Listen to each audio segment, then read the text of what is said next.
What is up, guys? It is the Sound Alchemist, and I'm here to bring you more lore on my fan legion, the Celestial Sons. Of course, Celestial Week is continuing as I bring you videos across the Infernal Sons, the Celestial Sons, and more. So if you guys want to learn a little bit more about my own legion, sit tight and enjoy the show. Now today we are diving into some more lore, and I'm going to be talking about the relationship between my Primarch, Alec Elric, and the Chaos God of Change, Tzeentch. Yes, this is heresy to the fullest, but you'll see how things transpire in today's lore. So let's begin the flames of change.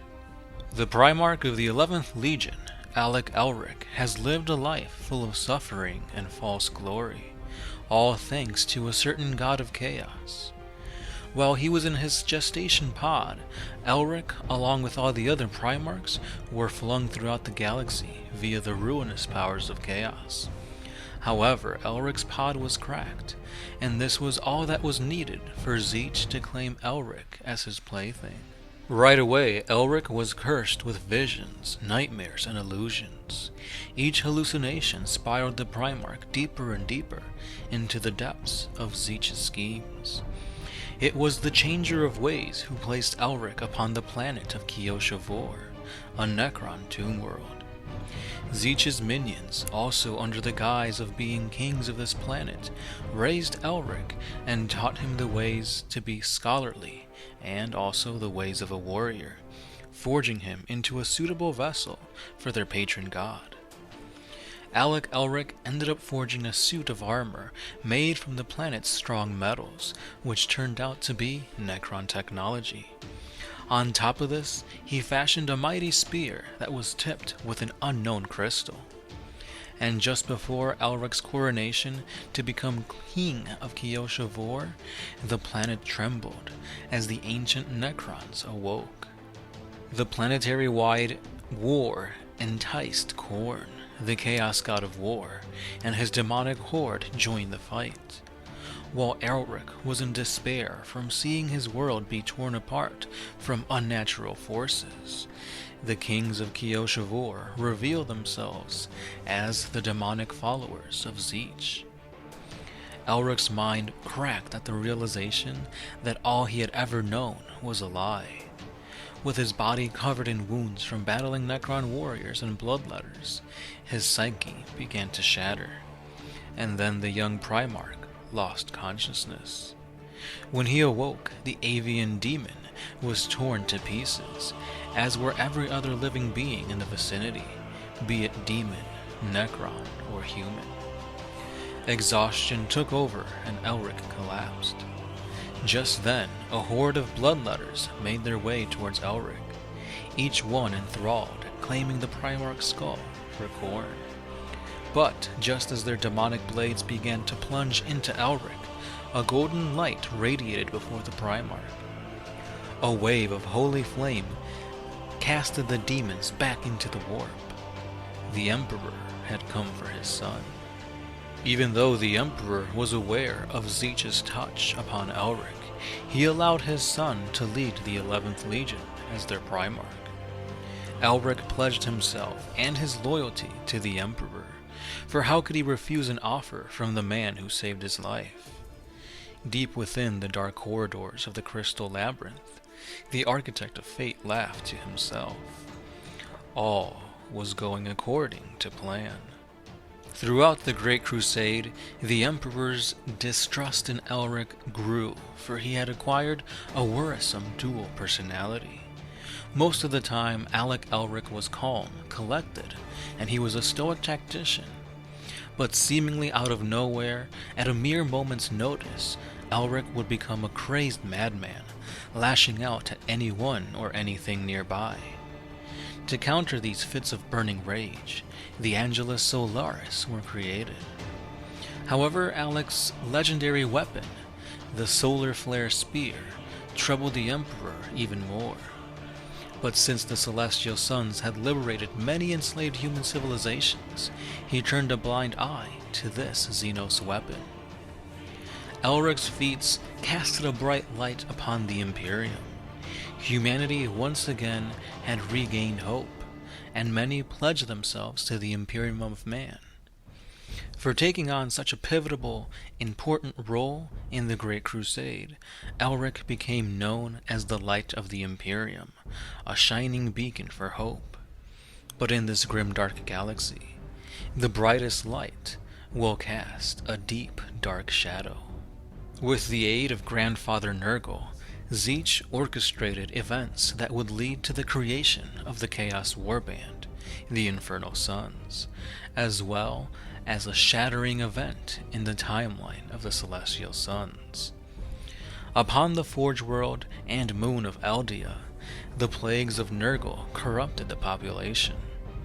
The 11th Legion then responded to this distress signal and split into two forces. The main force landed on the Forge, while Sol Oros, Dante Hueco, and Varos investigated the moon.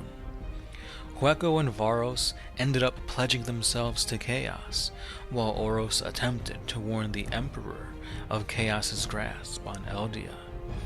But upon his arrival on the planet, they noticed that it had been purged. Tzeentch managed to cloud Elric's judgment, and the 11th Legion massacred the entire populace, whether they were infected or not. The few remaining Adeptus Mechanicus forces sent messages to the Emperor of the despicable acts being enacted by the Space Marines of the Celestial Sons. Eventually, the 11th Legion fought their way inside of the Forge of Eldia, and they came across encrypted messages speaking about a dragon cult, which was a secret organization that praised the Catan, known as the Void Dragon, as the Omnissiah. Now, besides praising a Xenos god, which was being held captive under the sands of Mars, they also found battle plans to assault Holy Terra. With the aid of the Void Dragon, they would strengthen the machine spirit of all the AdMech weaponry and technology, while rendering all tech useless for the Imperium. Now this would surely be enough to make the Imperium fall. Elric sent word to the Emperor of his findings, but the Edict of Obliteration had already been issued. The roaring flames of the Celestial Sun had been molded by the Architect of Fate. Tzeentch's plans all fell exactly into place, and thus began the beginning of the destruction for the 11th Legion, the Celestial Sons. And all it took was corrupting a single Primarch. And with that being said, guys, that concludes our lore titled The Flames of Change. So as you can see, the story behind my Primarch Alec Elric is one mostly of tragedy. This man has been plagued by chaos since practically his inception. He's been tormented by Tzeentch. He's been systematically torn down.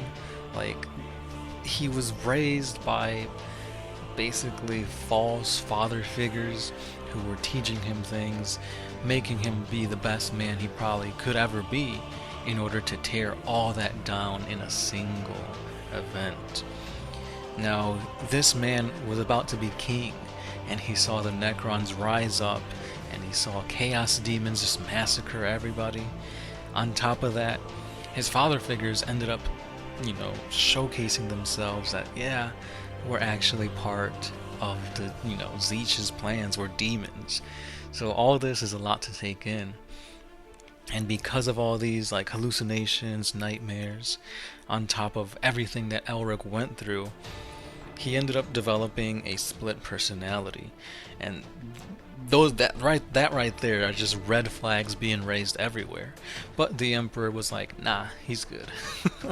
So that was a huge mistake for the Emperor. On top of Elric using Xenos technology, which Elric at first thought it was just, minerals and materials from Kioshavor, unknowingly knowing that that was Necron tech.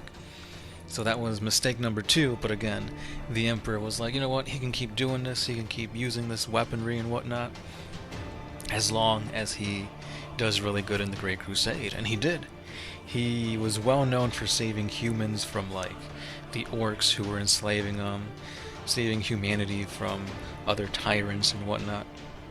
So basically he brought a bunch of planets into Imperial fold, thus accomplishing the Emperor's goals.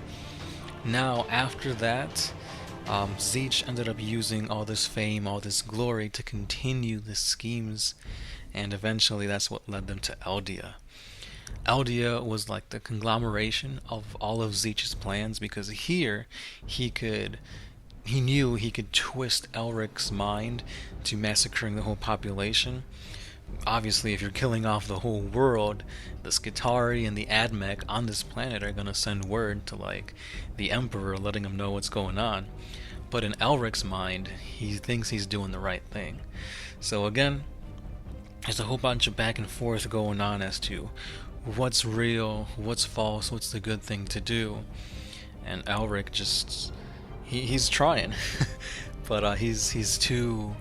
There's too many strings. The puppet master of Tzeentch is just controlling him. You know, there's no going out of this. And that's how the Infernal Suns are created, through corruption. That's how the Edict of Obliteration happens. And the whole thing with the spear being Xenos technology, the bladed part of the spear, the tip of the spear, was actually a Catan shard. And surprisingly enough, that's how the Celestial Sons were saved. The Catan shard broke while fighting against Leman Russ, unleashing Aranku, the Ripper, and he just goes on a barrage, just assaulting the Imperial forces that were supposed to be taking on the Celestial Sons. So while they're focusing on taking down this massive, huge Xenos star god, that's when Elric, on death's door, ends up creating a portal with his psychic abilities and just goes wherever, like away from here, with the rest of his surviving Celestial Sons. Now from here, it basically, everything else follows the timeline that I've set for the Celestial Sons pretty much exactly. There's no real big changes there. Basically all the changes that did happen to my original draft are talked about in the lore that I just read to you guys. So I will be making another timeline soon, and I'll add the new stuff in there, so sit tight for that, guys. So again, guys, let me know what you thought about this lore, and we'll go from there.